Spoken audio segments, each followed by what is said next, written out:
Chapter 1, Part 2, page 8. He spoke so quietly, the trick could hear nothing of the conversation.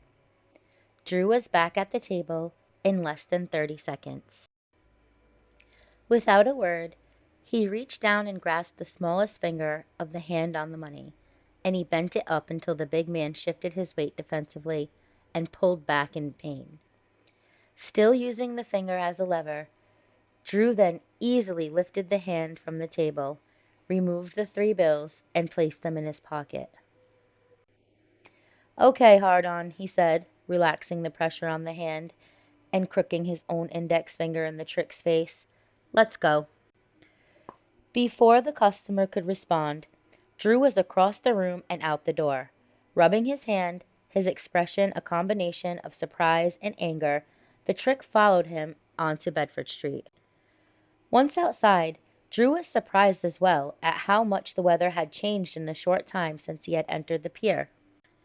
The street was already covered with a rippling, shifting carpet of snow, and it was coming down so quickly. The black clouds that carried it were no longer visible through the swirling white.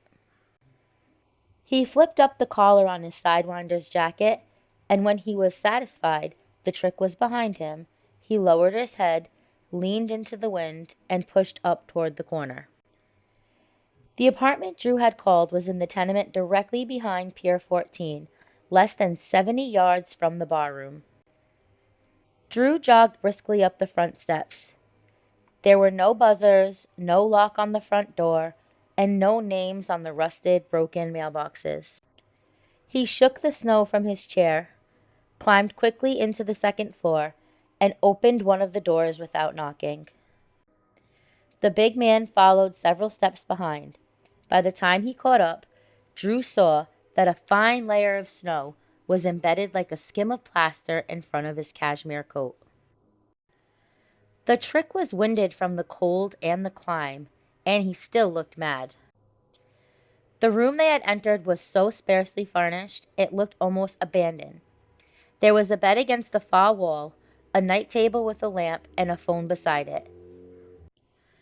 The floor was a collage of tattered linoleum, and there was no rug or carpet.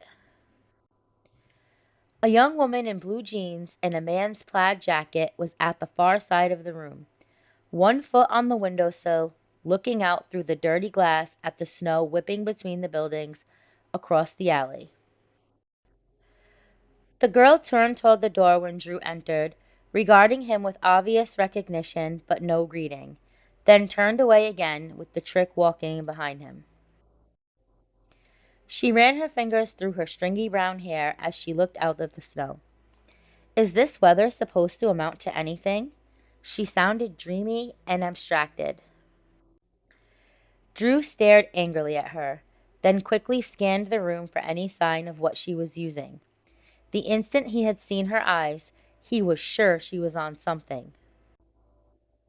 This girl had been trouble before, and he kept a watch on her for signs of heroin. This time, it was probably beans, uppers, or maybe mescaline, and he decided he would deal with her later. He turned back to the business at hand. "We got a rule," he told the trick. "Like in a store, you break it, you buy it." The man brushed the snow from his coat and gave Drew a dark sideways look of dismissal. "Fuck your rules. What are you talking about?" Drew's hand shot out and touched the man under the chin, barely making contact, but the trick pulled quickly back as though he had been hit, holding up an arm to defend himself. Drew said, "You got it wrong, Hard-On. This is what you fuck, over there," gesturing over his shoulder with his thumb toward the girl. "My rules, you don't fuck." The man watched him warily, and then glanced over at the girl, and slowly dropped the arms. "What I'm saying is, you're a big guy," Drew went on. "What do you go, 300 pounds? It was clear the trick had not yet made up his mind about how to react to what had happened a moment earlier back in the pier, or whether to react at all. But Drew could see that he was angry, and he knew that pushing him further was making it worse. The big man said, "Hey, come on, what is this? I gotta pass some kind of physical?" 310? Drew asked, persisting. The guy still wouldn't look at Drew. He hesitated, visibly swallowed his rage, and then shifted his eyes from the girl as well. 277, he muttered, almost inaudible. Okay, 277, Drew said, smiling derisively as though he didn't believe it. That's between 2 and 3 times our prom queen here.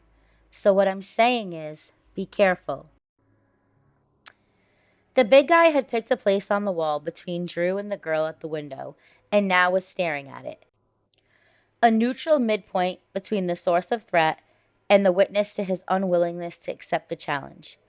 Drew could see that the man was starting to sweat. Like the matador who so perfectly understands the moment of conquest that he dares to lean over the horns, Drew reached out his hand again and touched the man's face a second time. With his thumb on one side of his mouth and his fingers on the other, he pressed his cheeks in a chubby baby squeeze, puckering the man's lips. "Attaboy," he said quietly, almost with affection, before letting him go. As Drew started from the room, he stopped in the doorway and looked back at the girl. Whatever it was she had taken, he could see it again in her oblique, excited eyes, at once clouded and acute, detached and feral. "If I am not at Pier, I'll be over at Charlie's," he told her. "As soon as you're finished, don't hang in here." Her eyes flicked apprehensively at the man between them, then back at Drew. The trick was still not looking at either of them, but he was beginning to shake, and the girl obviously had doubts about what might happen when they were alone. Drew ignored the look. He pulled the door shut behind him, strode quickly down the hallway, and descended the stairs. But he did not go back out onto the street. He stood at the bottom of the flight, raising the collar of his leather jacket once more against the cold and the snow that was blowing into the hallway through the open entrance. After a moment, he rapped on the door of the first-floor apartment. Inside, someone turned off the radio that had been playing a talk station from Boston, and in another few seconds a high-pitched boy's voice asked from behind the door, "Who is it?" Drew didn't answer. All he had wanted was for the radio to be turned off so he could hear what was going on in the apartment above. He could tell that the kid was listening on the other side of the door, waiting for a response, before asking again louder, "Who's there?" At the same time, Drew heard something else. It was a muted gasp, and then the sound of something falling, like the small table or the wooden chair on the linoleum floor above. He put one foot on the second step, listening intently. There was another thud, this time softer, and the girl screamed, a terrified howl, one that could have been heard a block away. Drew took the stairs 4 at a time, holding on to the newel post at the top as he swung around the corner, and in 2 more strides he threw his weight against the door without even bothering to try the handle. The panels cracked, the frame splintered at the latch, and the flimsy door flew inward, smashing against the wall. The girl was sitting on the floor facing the doorway. The trick was behind her, still wearing his cashmere coat, sitting on the edge of the bed, pulling her hair in his large fist to hold her head immobile against his bare thighs, and covering the lower half of her face with his other hand to stop her from screaming. There was blood coming from both her nostrils, and the left side of her face was flushed from where he had struck her. When the man saw Drew coming at him, he pushed the girl aside and attempted to stand to meet the attack, but the girl was still in his way, and he was clutching at her for support and pushing his weight forward to rise from the low bed where Drew had landed on him. Drew kicked him in the chest with his right foot, regained his balance as the big man fell forward in response, then brought up the same foot and caught him in the face with the heel of his black motorcycle boot. The second blow broke several of the man's upper front teeth, driving them through the heavy lower lip, and a torrent of blood poured down over his shirt and onto his bare thighs. Drew then hit him several times in the face with his fist, but the big man raised his arms in defense, and driven by the sudden realization that he was fighting for his life, pushed his attacker back until he was finally able to stand. The trick's trousers and shorts were around his ankles, and because he still had on his shoes, he discovered in a panic there was no way he could kick them free. Tears of pain and terror swimming in his eyes, trying to keep his balance despite the hobbles, and at the same time holding out his hands in desperation to fend off Drew's fist. As suddenly as Drew started the attack, he stopped. He dropped his hands and let his arms hang limp at his sides. After a moment, when the man still did not dare to move, Drew backed away, spreading his hand palms up before him to show that they were no longer fists. "Pull up your pants," he said, in a surprisingly soft voice, in the same tone an adult might use with an errant child. Still cowering, the big man hesitated and then bent down and grabbed at his shorts and jeans together, pulling them hastily up over his legs. He fumbled with the belt buckle and then dabbed cautiously at his torn mouth with the back of his hand. The blood was still streaming, and now it glistened in vivid ornamental spangles on both lapels and all down the front of his coat.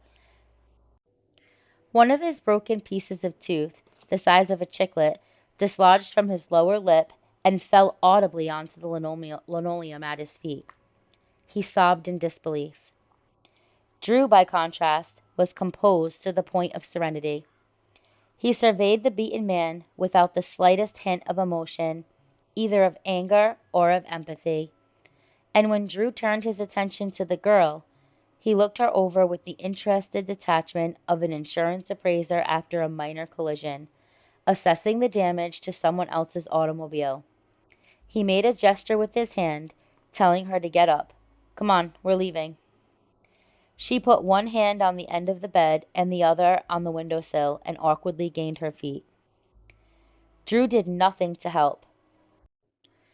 Her plaid jacket was on the floor behind her, fallen from where she had apparently laid it on the night table when Drew had left the room a few minutes earlier. Her shirt was unbuttoned, and her brassiere had been hiked up to reveal her breasts.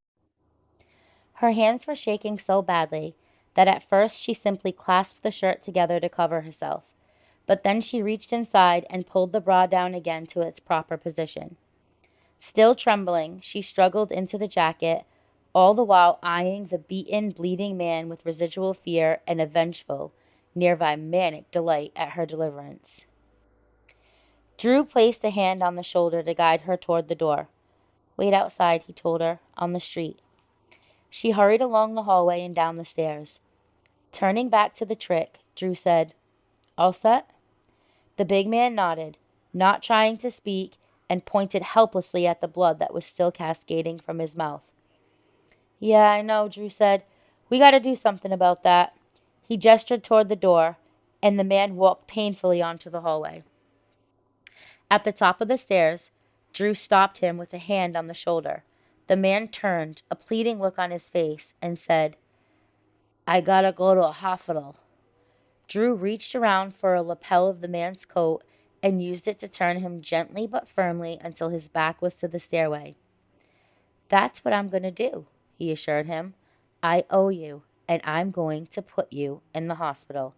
The man knew instantly what Drew meant, and he threw his arms around him, clasping him in a bear hug to avoid being hit again. But Drew made no attempt to resist. Instead, he allowed himself to be drawn in, and then he lifted a knee like a piston into the trick's crotch. The big man sucked in his breath in agony. As Drew pulled himself free, the trick vomited blood beer onto the steps, then lurched backward and tumbled thunderously down the steps. By the time Drew trotted down after him and stepped over his unconscious body and out onto the stoop, a patrol car from the Fall River Police Department was pulling up to the curb in front of the tenement. The girl was waiting on the sidewalk as she had been told, and she started yelling at the two cops before they could get out of the cruiser. "This is none of your business," she shouted. "Keep the fuck out of it." The pills or whatever she had taken earlier were back at work. The cops grabbed the girl, held her down against the snow-covered hood of the car while they cuffed her hands behind her back, then trundled her into the caged rear seat of the cruiser. Drew, by contrast, made no attempt to get away. He descended the few steps to the street and walked over to the police car. Both the officers were in uniform, and he addressed the one with the sergeant's stripes on his sleeve. "She's upset because the guy just attacked her," he said. "Run, Carl!" the girl yelled from the back seat, kicking noisily against the iron grill separating the front seat from the back. "Run!" By contrast, Drew was the picture of reasonableness and self-control. He watched her curiously, even aloofly, before turning his back to the sergeant. "She's still afraid of him. He's in the house, and she thinks he's going to hurt her." The sergeant and the other officer looked up at the entrance to the tenement. The outside door was still ajar, and there was some motion on the floor behind it. Drew added, "He was beating up on her, and when she broke away, he fell down the stairs." "No kiddin'," the sergeant said. He looked at Drew. "Who are you?" "A friend." He indicated the girl in the patrol car. "Of hers." The sergeant peered up toward the vestibule, and then told the other officer to call for rescue. He asked Drew, "Did you happen to have anything to do with him falling?" Drew considered for a moment. "Not with the falling." The cop looked at him skeptically, and Drew added, "I did tune him up a little, I admit it, but the reason he fell was because he was trying to chase her." The cop looked at him skeptically. "You're her pimp," the sergeant said. It was a question, but he was asking as though he already knew the answer. Drew looked away and shook his head, not by way of a reply, but to indicate disappointment. "What's this about? I'm trying to be a citizen, a good Samaritan. Aren't you guys always telling people to get involved? All of a sudden I'm a pimp?" He smiled in pain at the irony, and the sergeant looked at him uncertainly. Meanwhile, the second policeman had reemerged from the patrol car and walked up to the steps to the entry. He pushed the door against the heavy body lying behind it, then peered around to look down at the man on the floor. After a moment, he called back to the sergeant. "This guy's taken more than a fall. He looks like he's been through a wood chipper." The sergeant asks Drew, "That's your tune-up?" Drew's face returned to neutral, and he shrugged and looked away. The sergeant opened the rear door of the cruiser and told the girl to push over. Drew entered the car voluntarily. Unlike the girl, his hands were not cuffed. 10 minutes later, after the rescue squad had arrived and taken away the trick on the stretcher, the two cops got back in and drove around the corner to the station house. By now, the snow had accumulated to small dunes on the street, and the patrol car slewed as they turned into the parking garage of the basement. The sergeant got out and opened the rear door on the other side of the car from Drew. He reached in and took the girl by the arm, protecting her from the doorframe with his other hand and looking over at Drew. "Ladies first. We'll be back for you in a minute." "Sure," said Drew, nodding agreeably. "Ladies first."